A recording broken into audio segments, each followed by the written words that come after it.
What's happening, riders? If you've seen my videos before, you've probably seen the 1%er warning videos where I talk about a conversation I've had with a former member of a dominant outlaw MC and the advice he's given me about clubs in general. But in this video, I wanted to talk about lessons that I've been taught from the older generation of riders over time about motorcycle riding in general. Now, I'm going to try my best to make this just a few points, so bear with me.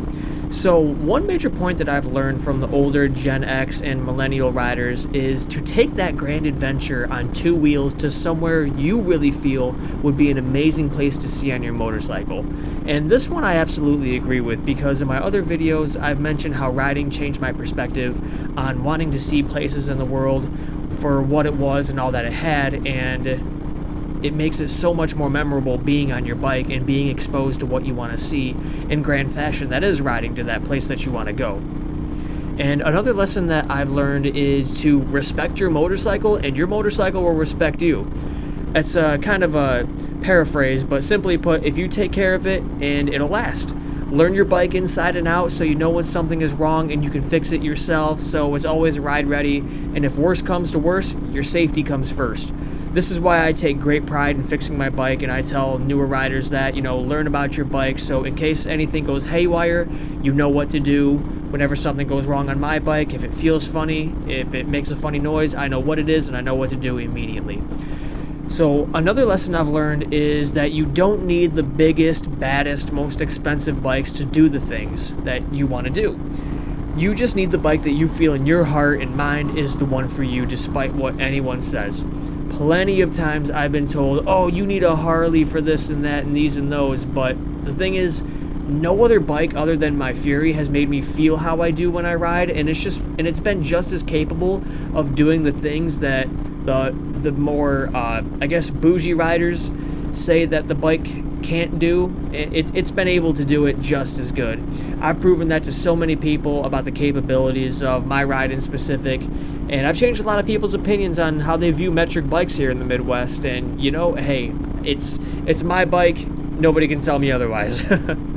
And one last lesson I've learned is, stemming off of the last one, is that it's not the bike, but where you go on that bike. And I agree with this a lot. I joke a lot about weekend riders on this channel, but sometimes that's all they need to feel that feeling. Some of us want to go cross country, do 8-hour runs, and we get that rush only we can explain, but sometimes just going to a creek down the road or a cabin up north is the place where we tell stories to our friends or family that we ride to that makes us feel that sense of adventure and accomplishment when we get there. Like mine, for example, is riding to Mackinac, Michigan. I love taking that 4-hour ride up north. It can be hellish at times, but it's the story I'll get to tell when I can't ride anymore that makes it completely worth it. Of course, the bike is a huge plus and a factor in the story, but it's always where you go and not what brand of bike that got you there is the main catalyst to the story. And yeah, those are just some major things that I've learned over time from the older riders, just sitting there having a conversation with them. It's always fun to talk about just bikes in general and whatnot, and you can learn a lot from these guys and girls.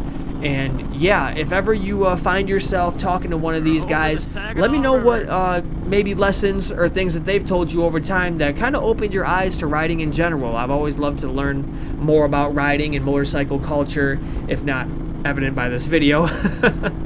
But yeah, if you guys enjoyed, be sure to like, comment, and subscribe to the channel, and as always, support your local veteran, and when you ride, be safe and ride free. Peace out.